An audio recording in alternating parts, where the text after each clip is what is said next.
2+2 के इजलास में ये हुआ कि वहां पे प्राइम मिनिस्टर मोदी और प्राइम मिनिस्टर मोदी उस पे थे, वीडियो लिंक पे थे, और प्रेसिडेंट बाइडन वहां पे मौजूद थे।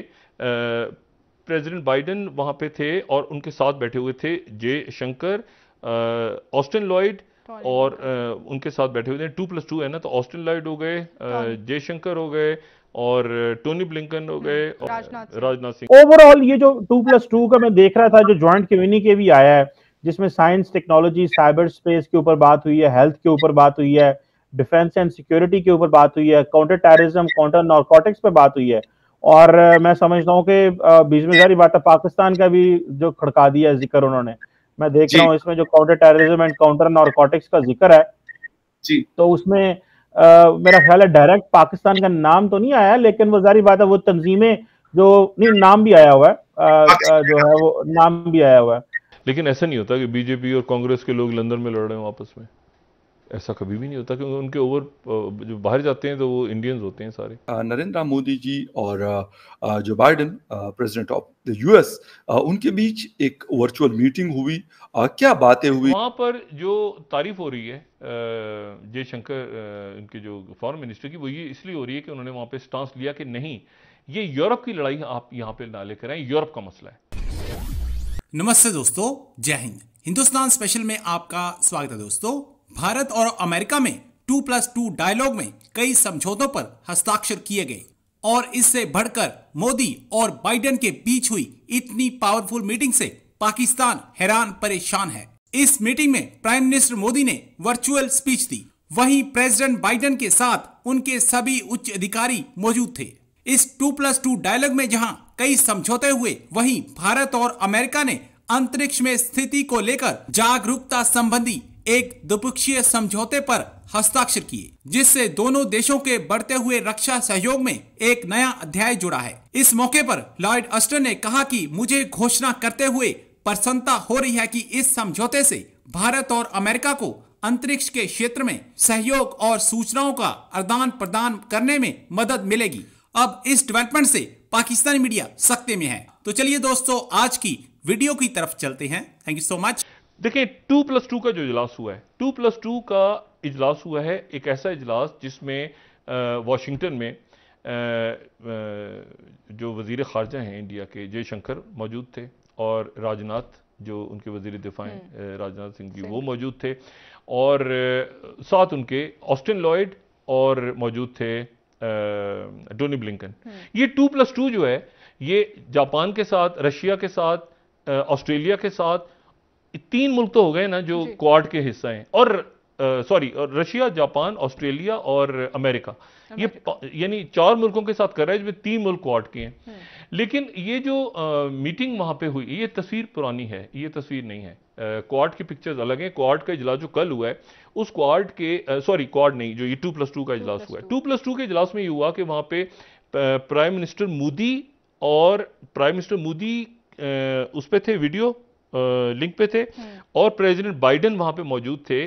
प्रेसिडेंट बाइडन वहां पे थे और उनके साथ बैठे हुए थे जयशंकर, ऑस्टिन लॉयड, और उनके साथ बैठे हुए थे। 2+2 है ना, तो ऑस्टिन लॉयड हो गए, जयशंकर हो गए, और टोनी ब्लिंकन हो गए, और आपके ये हो गए राजनाथ सिंह। ये 2+2 यानी वज़राए खारजा और वज़राए दिफा।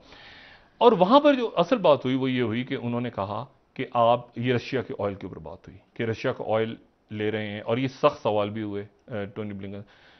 अमेरिका की तरफ से वो यूक्रेन की वॉर अभी खिंच गई है। जब जंगें खिंच जाती हैं ना, तो प्रॉब्लम्स में आ जाती हैं। यूक्रेन की जंग खिंच गई है, और यूक्रेन की जंग का असर पड़ गया अब एशिया के ऊपर, ये पूरा एशिया, इंडो। उन्होंने ऑयल के ऊपर स्टांस लिया कि हम जो हैं वो अपने मुज़ाकरात जारी रखेंगे। ये उनके 2+2 का इजलास है। ये जो हम तस्वीर देख रहे हैं 2+2, ठीक है। और फिर एक और जिसमें बाइडन और साथ सामने जो है वो प्राइम मिनिस्टर मोदी। उन्होंने कहा कि हम रशिया के साथ अपना ऑयल जो है वो तरसील जारी रखेंगे, लेकिन अमेरिका ने साथ ही इशारा दिया अपनी बातों में कि हम आपके डिफेंस पार्टनर बन सकते हैं, सिक्योरिटी पार्टनर बन सकते हैं फ्यूचर में, और हम सिक्योरिटी पार्टनर बन सकते हैं, यानी असला जो है अब रशिया की जगह हमसे लें। लेकिन वहां पर जो तारीफ हो रही है जयशंकर इनके जो फॉरेन मिनिस्टर की, वो ये इसलिए हो रही है कि उन्होंने वहां पे स्टांस लिया कि नहीं, ये यूरोप की लड़ाई आप यहां पे ना लेकर आए, यूरोप का मसला है। यूरोप का मसला है कि यूक्रेन के ऊपर हमें प्रेशराइज ना करें, ये यूरोप का इशू है। मैंने कहा जी बड़ा अजीब सा लगता है कि बाहर के मुल्कों में मतलब है कि कितनी सख्त लड़ाई होती है बीजेपी और कांग्रेस की, लेकिन ऐसा नहीं होता कि बीजेपी और कांग्रेस के लोग लंदन में लड़ रहे हो आपस में। ऐसा कभी भी नहीं होता, क्योंकि उनके ओवर जो बाहर जाते हैं तो वो इंडियंस होते हैं सारे वहाँ पे। मतलब मैं खुद जब भी जाता हूँ पाकिस्तान से बाहर तो मैं अमूमन अक्सर ऐसा होता है कि किसी ना किसी इंडियन होटल में ज़रूर जाता हूँ, थाली वाली और वो खाने के लिए जो उनकी डिशेज हैं ज़बरदस्त किस्म की। लेकिन यह है कि वहाँ पर कभी मुझे ऐसा फील नहीं होता कि ये बीजेपी और कांग्रेस और इस तरह की उनके ओवरसीज़ विंग्स नहीं हैं। तो वहाँ पर वो सिर्फ इंडिया के, तो हमारे यहाँ ये जो लड़ाई मार कुटाई बाहर की सड़कों पे, और अच्छा फिर इसकी रूट्स ऐसे निकलती हैं कि जी चूंकि हमारे पॉलिटिकल लीडर्स जब बाहर जाते हैं तो जो लोग उनको उस वक्त इंटरटेन करते हैं पाकिस्तानी, उनके डोनर्स होते हैं तमाम अक्रॉस द बोर्ड। खित्ते की सूरत हाल पाकिस्तान के ऊपर बतौर रियासत असरअंदाज हो रही है। ये अदम इस्तेकाम हम बर्दाश्त नहीं कर सकते। ओवरऑल ये जो 2+2 का मैं देख रहा था, जो ज्वाइंट कम्युनिके भी आया है, जिसमें साइंस, टेक्नोलॉजी, साइबर स्पेस के ऊपर बात हुई है, हेल्थ के ऊपर बात हुई है, डिफेंस एंड सिक्योरिटी के ऊपर बात हुई है, काउंटर टेररिज्म, काउंटर नारकोटिक्स पे बात हुई है। और मैं समझता हूँ कि बीच में जारी बात है, पाकिस्तान का भी जो खड़का दिया जिक्र उन्होंने, मैं देख रहा हूँ इसमें जो counter terrorism and counter narcotics का जिक्र है जी, तो उसमें मेरा ख्याल है डायरेक्ट पाकिस्तान का नाम तो नहीं आया, लेकिन वो जारी बात है वो तंजीमें जो नहीं, नाम भी आया हुआ है, जो है वो नाम भी आया हुआ है कि मेरे सामने वो मैं पढ़ रहा हूँ counter terrorism and counter narcotics का। तो ओवरऑल ठीक है, पाकिस्तान को तो जिधर इंडिया जाता है, वो अगले दिन जापानीज प्राइम मिनिस्टर आए थे तो उधर भी सानू तो विच पा देता था, ठीक है।